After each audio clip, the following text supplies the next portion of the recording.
Hello दोस्तों, मेरे YouTube channel पर आपका स्वागत है। तो चलिए कहानी शुरू करते हैं। कहानी अच्छी लगे तो प्लीज़ चैनल को लाइक शेयर जरूर। जिसके गुस्से पर विध्वंस ने उसे शांत करते हुए कहा, शांत हो जाइए, मैं पता लगाता हूँ। ये कहते हुए विध्वंस अपना फ़ोन निकालने लगा, जिसे देख ऋतिक ने उससे पूछा, वंश, everything was all right in my absence right? जिसके सवाल को सुन विध्वंस के चेहरे का रंग उड़ गया। उसे निर्भीक और संगति की शादी याद आने लगी। जो कुछ भी आश्रम में हुआ था वो सब कुछ याद आने लगा। जिसके चेहरे के उड़ते हुए रंग को देखते हुए ऋतिक ने आंखें सिकुड़ कर कहा, क्या हुआ था? नो नोथिंग डैड, सब कुछ बिल्कुल ठीक था। विध्वंस ने झिझकते हुए जिसे सुन ऋतिक की आंखें छोटी हो गई। उसने दांत पीसते हुए कहा, तुम मुझसे झूठ बोलकर साबित क्या करना चाहते हो कि मुझे कुछ पता नहीं चलेगा? डैड, आपको आराम करना चाहिए। मैं संगति के बारे में पता करके आपको इन्फॉर्म करता हूँ। विध्वंस ने गहरी सांस भरते हुए कहा। जिसे ऋतिक बुरी तरह घूरने लगा तो विध्वंस उसे नजरें चुराते हुए कमरे से बाहर चला गया। जिसके जाने के बाद ऋतिक ने कुछ सोचा और सीधा किसी को कॉल मिला दिया। कई रिंग के बाद जब दूसरी तरफ से कॉल अटेंड हुई तब ऋतिक ने कहा, मेरे अब्सेंस में क्या क्या हुआ था? जिसके जवाब में दूसरी तरफ से हल्की हंसी भरी जवाब में किसी ने कहा, कुछ नहीं, बस आपकी बेटी पराया धन हो गई। जिसके जवाब को सुन ऋतिक की आंखें छोटी हो गई। उसने उसे गुस्से से पूछा, तुम कहना क्या चाहते हो? बस यही कि संगति ऋतिक खन्ना से संगति निर्भीक सारंग बन गई। उस आदमी ने जवाब दिया। जिसे सुन ऋतिक की आंखें हैरानी से फैल गई। उस समझ नहीं आ रहा था कि वो कैसे रिएक्ट करे, जिस कारण उसने सीधा कॉल कट कर दिया। ऋतिक को मानो शौक लगा था, जिस कारण उसे अपने सिर में दर्द होने लगा। तभी एक नर्स उसके नाइट मेडिसिन को लेकर वहां पहुंची और ऋतिक के चेहरे के एक्सप्रेशंस को देखते हुए उसके पास आकर बोली, मिस्टर खन्ना, आप ठीक है? नहीं, मैं ठीक हूँ। ये कहते हुए ऋतिक ने अपनी मुट्ठी मजबूती से बंद कर ली। जिसे देखते हुए नर्स ने ऋतिक का बीपी चेक किया और उससे कहा, आपका बीपी लो हो रहा है, प्लीज़ आप आराम कीजिए। जिसकी बात कर ऋतिक ने कोई जवाब नहीं दिया और वो चुपचाप बिस्तर पर लेट गया। जिसकी तरह नर्स ने देखा और फ़ोन निकालकर डॉक्टर को कॉल करते हुए बाहर चली गई। ऋतिक चुपचाप एकटक सीलिंग को देखते हुए लेटा हुआ था। उसके कान में बार बार संगति निर्भीक सारंग नाम गूंज रहा था। वही दूसरी तरफ एकांश हाथ में फ़ोन पकड़े स्क्रीन को देख रहा था। जब वहाँ पर अरमान आ गया और उसने एकांश के माथे पर हाथ रखते हुए कहा, अब आपका बुखार कैसा है? जिसके अचानक टच करने पर एकांश बुरी तरह झुंझला गया और उसके हाथ को झटकते हुए कहा, डोंट टच मी, तुम्हारे कारण मुझे फीवर हुआ है। ये कहते हुए एकांश ने ब्लैंकेट को अच्छे से खुद को ऊपर कवर कर लिया। वो बिस्तर पर लेटा हुआ था और उसके माथे पर ठंडे पानी की पट्टी की गई थी, क्योंकि उसे धान से निकलने वाले धूल की वजह से बुखार हो गया था। जिसके चेहरे के भाव को देखते हुए अरमान ने मुंह बना लिया।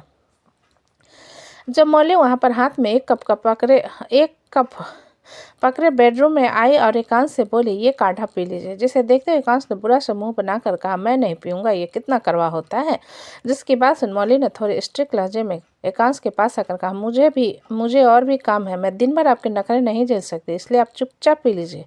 जिसे एकांश बुरी तरह घूरने लगा। जिसकी नज़र को इग्नोर करते हुए मौली ने कप को साइड में रखा और एकांश को खींचते हुए उठाकर बैठा दिया और कप को फिर से एकांश के सामने रखते हुए कहा, पी लीजिए। जिसे एकांश ने उसके हाथ से ले लिया और सूंघने लगा। जिसे देख मौली ने कहा, जहर नहीं है, काढ़ा है, इस काढ़े से अच्छा जहर पिला दो मुझे। ये कहते हुए एकांश ने फिर से काढ़े की तरफ देखा और मौली से कहा, यह ठंडा हो गया है। जिसकी बात पर मौली ने हाथ में पकड़े गुड़ को अरमान के हाथ में पकड़ा और एकांश के जबड़े को पकड़कर उसके नाक को पकड़ते हुए कप को उसके मुंह से लगा दी। जिसकी हरकत पर एकांश ने मजबूरी में काढ़ा को पीना पड़ा और पूरा पीने के बाद वो उगलने का हुआ। जिस पर मौली ने अरमान के हाथ से गुड़ लेकर उसके मुंह में ठूसते हुए कहा, मैं भी आपकी बीवी हूँ, अच्छे से आता है मुझे आप जैसे अक्खर बच्चे को सीधा करना। इतना कहकर मौली कप लेकर कमरे से बाहर चली गई।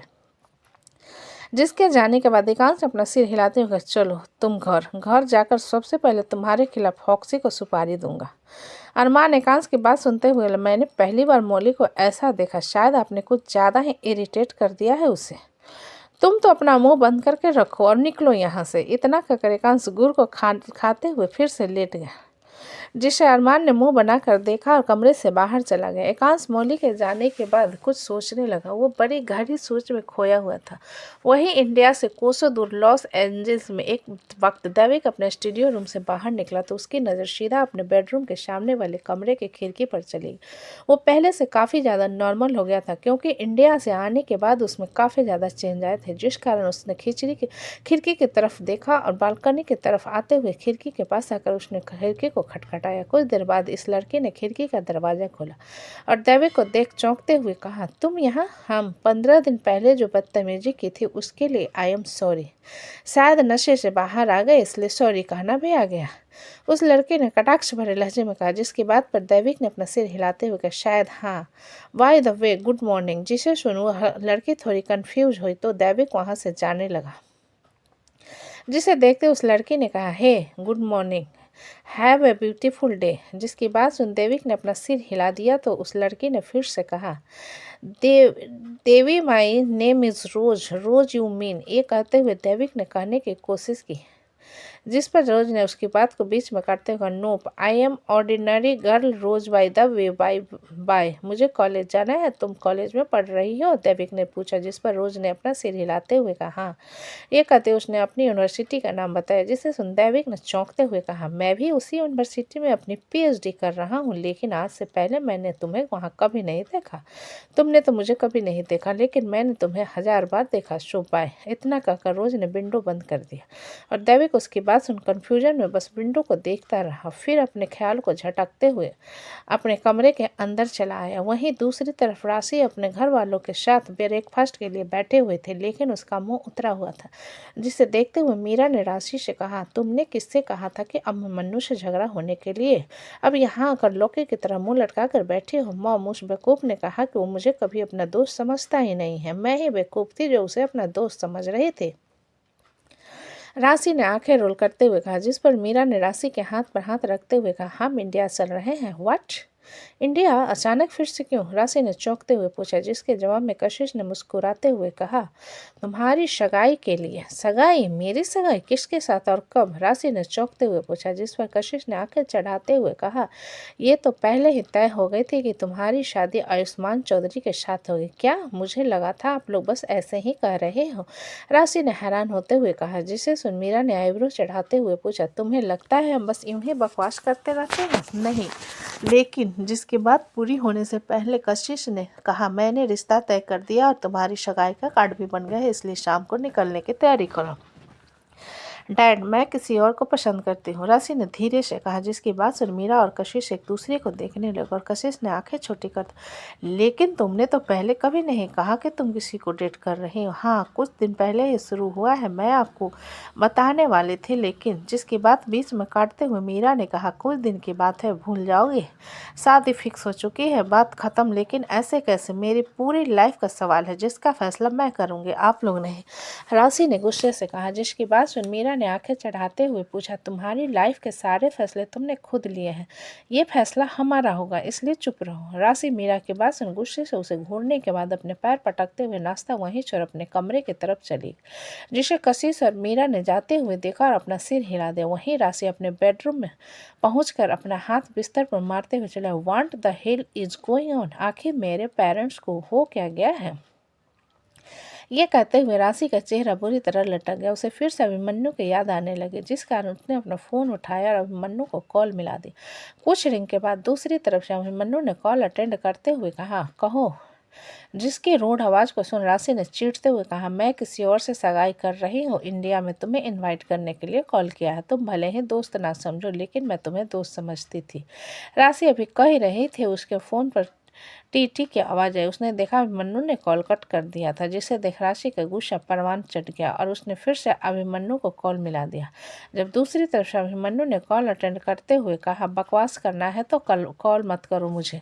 जिसके बाद सुन राशि ने गुस्से से कहा, तू खुद को आखिर समझता क्या है? मैं तुझे इन्वाइट कर रही हूँ और तू। लेकिन उसकी बात पूरी होने से पहले ही अभिमन्यु ने फिर से कॉल कर, जिसके कॉल कट करने पर राशि मानो गुस्से से बौखला गई है। उसने फिर से अभिमन्यु को कॉल मिला दिया। जब फिर से अभिमन्यु ने कॉल अटेंड किया तो राशि ने चिल्लाते हुए कहा, अभिमन्यु तू कहाँ है? ये बता, मैं आ रही हूँ तुझसे मिलने। मेरे पास तुमसे मिलने के लिए टाइम नहीं है, क्योंकि आज मेरी डेट है और मैं उसको लेकर होटल जा रहा हूँ। इतना कहकर अभिमन्यु ने कॉल कट कर दिया। जिसकी बात सुनकर और उसके कॉल कट करने पर राशि के कान शून्य रह गए। उसने खुद में बड़बड़ाते हुए कहा, व्हाट द हेल? होटल? ये कहते हुए राशि का चेहरा काला पड़ गया था। वहीं दूसरी तरफ इस वक्त संगति चुपचाप अपार्टमेंट के अपने बेडरूम में बैठी हुई थी। उसके सामने ढेर सारे ड्रेस और उसके पसंद की चीजें रखी हुई थी जिन्हें उसने हाथ भी नहीं लगाया था। वहीं उसी अपार्टमेंट के दूसरे रूम में निर्भीक लैपटॉप के सामने बैठा था जिसमें संगति के बेडरूम के फुटेज चल रही थी। उसने संगति के बेडरूम में हिडन कैमरा लगा दिया था जिस बारे में संगति को पता नहीं था और वो दोनों एक बेडरूम में नहीं सोते थे। जहां चुपचाप बैठी संगति देखते हुए निर्भीक ने मॉनिटर पर हाथ फेरा। जब वहां पर स्टालिन आ गया और उसे निर्भीक से कहा, बॉस आपके चाचा जी आए हैं। जिसकी बात सुन निर्भीक स्टालिन की तरफ देखा और अपना सिर हिला दिया। फिर लैपटॉप को बंद करते हुए इसके साथ बेडरूम से निकलकर लिविंग हॉल में आ गया। जहां पहुंचकर उसने देखा अनिकेत लवण्या के साथ वहां आया हुआ था जिन्हें देखते हुए निर्भीक की आंखें छोटी हो गई।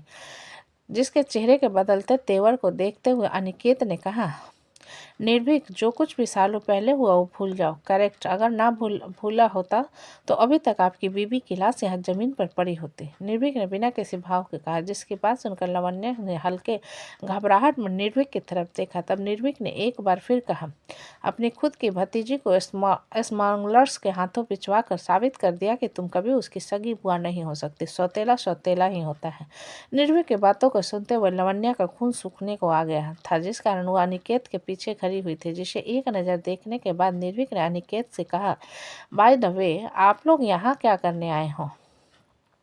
लवण्या संगति से मिलना चाहती थी। अनिकेत ने जिसकी बात पर निर्भीक ने अपनी आंखें छोटी करते हुए लवण्या को देखा और अपना सिर नहीं में हिला दिया। No, I do not give permission for this. Nirbhik, तुम्हारी शादी हो चुकी है उसके साथ, इसलिए हम संगति से मिलना चाहते हैं। अनिकेत ने शांत लहजे में कहा।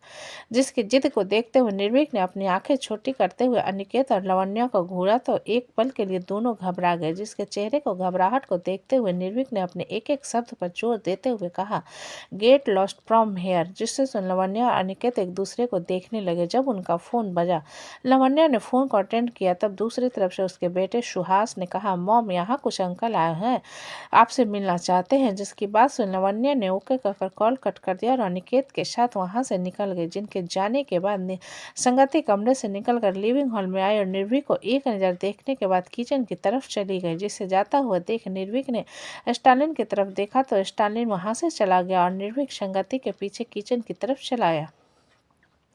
जहां पहुंचकर उसने देखा संगति इधर उधर कुछ ढूंढ रही थी। जिसे देखते हुए निर्भीक ने पूछा, what are you looking for?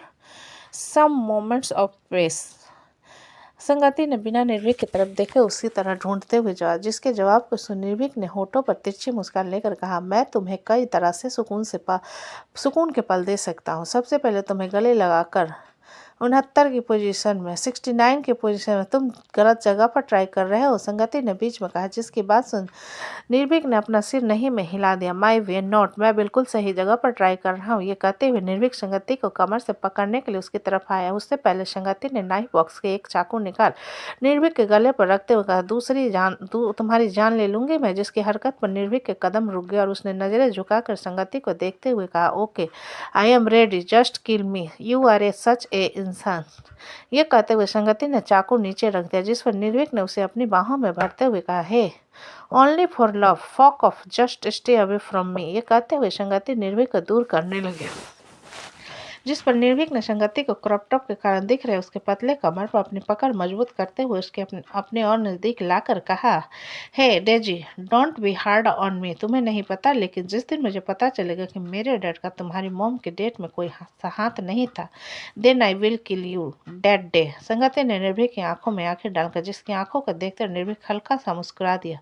जिसकी मुस्कान को देखते हुए संगति की आंखें छोटी हो गई। जिसने झांकते हुए निर्भीक ने अपने अंगूठे से संगति के होठों को रब करते हुए कहा, यू नो व्हाट डेजी, मरने से पहले मैं तुम्हारे साथ बहुत सारी जगह घूमना चाहता हूँ and one of the best your favourite place Venice. I don't like that place so forget it. ये कहते हुए संगति ने निर्भीक को दूर करने की कोशिश की। जिसे कमर से पकड़कर उठाते हुए निर्भीक ने बगल में रखे टेबल पर बैठा दिया और उसकी थाई तक की स्कर्ट को सरकाते हुए उसकी थाई को छूने लगा। जिससे टच पर संगति पूरी तरह निर्भीक को घूरने लगी। जिसकी नज़र को महसूस करते हुए निर्भीक उसकी थाई से लेकर उस चेहरे तक अपनी उंगली को घुमाते हुए उसके कान पर अपने अंगूठे से सहलाने, जिसे महसूस करते हुए संगति ने अपनी आंखें बंद कर ली और अपने लोअर लिप्स को बाइट करने करने लगी, जिस पर निर्भीक ने दूसरे हाथ से उसके होठ को छूते हुए उसके कान में धीरे से कहा, don't bite your lips Daisy. जिसके कान में फुसफुसाने पर संगति के रोंगटे खड़े हो गए। उसने अपनी मुट्ठी मजबूती से भींच ली। जिसकी मुट्ठी पर अपने हाथ को रखते हुए निर्भीक उसके कान से उसके गले तक पर किश करने लगा। संगति उसके छुअन पर पिघल रही थी। उसे निर्भीक के छुअन से नेगेटिव वाइब्स नहीं आ रही थी, जिस कारण उसका मन ब्लैंक होता जा रहा था। जब उस रोमांटिक मोमेंट के तोड़ते हुए निर्भीक का फोन बजा, जिसे सुन संगति एकदम से अपने होश में आया और निर्भीक को अपने करीब देख उसने दूर झटकते हुए फ्रूट बास्केट को उठाकर निर्भीक को मारा, जिससे बीच में कैच करते निर्भीक ने हल्का हंसकर कहा, you are a such a wild cat Daisy, go to hell private. इतना कहकर संगति गुस्से से टेबल को उतरते हुए किचन से बाहर जाए, जिस पर निर्भीक ने उसे एक हाथ से उसके कमर से पकड़ उठाकर सामने खड़े करते हुए कहा, जो लेने आई थी उसे लेकर जाओ। ये कहते हुए निर्भीक ने संगति के कान के लो पर हल्का सा किस किया और फोन को अटेंड करते हुए किचन से बाहर चला, जिसे संगति गुस्से से जाता हुआ देखने लगी। वहीं यूक्रेन से कई किलोमीटर दूर स्पेन में अन्य पिकनिक के साथ अपने फ्रेंड से के साथ क्लब एंजॉय करने आई थे, जिस बारे में दक्षित को पता नहीं था। अन्य ने इस वक्त ब्लैक कलर की टोपी के साथ ब्लैक कलर की एक खूबसूरत सी थाई तक की फ्रॉक पहनी थी और पैरों में ब्लैक बूट्स के साथ वो आज सच में चुड़ैल लग रही थी। जब उसकी फ्रेंड्स में से एक ने एक टिकट अन्य के हाथ में रखते हुए कहा, I have an unlimited drink voucher, what and where did you get it from. अन्य ने चमकती आंखों से वाउचर को देखते हुए पूछा, जिसके जवाब में उसके फ्रेंड कोको ने कहा, leave it, just enjoy it. Yes. ये कहते हुए अन्य बार काउंटर के पास चली आई, जहां पर कोको का भाई निकोलाई ने अन्य को देख हल्का सा मुस्कुरा दिया। जिसकी मुस्कान को देखते हुए अन्य ने धीरे से कोको के कान में कहा, Coco, will your brother be my boyfriend, go and ask yourself. ये कहते हुए कोको ने एक शॉर्ट ड्रिंक उठाकर घटक लिया, जिसकी तरफ अन्य ने एक नज़र देखा और थोड़ी सी ड्रिंक करने के बाद निकोलाई के पास आकर हाथ हिलाते हुए पूछा, hey, you are having fun. Nikolai ने आंखें चढ़ाते हुए पूछा। तो दोस्तों, कहानी कैसी लगी मुझे कमेंट में अच्छी लगी तो प्लीज़ चैनल को लाइक करें, सब्सक्राइब करें, ज़्यादा से ज़्यादा शेयर करें। कहानी को पूरा सुनने के लिए धन्यवाद।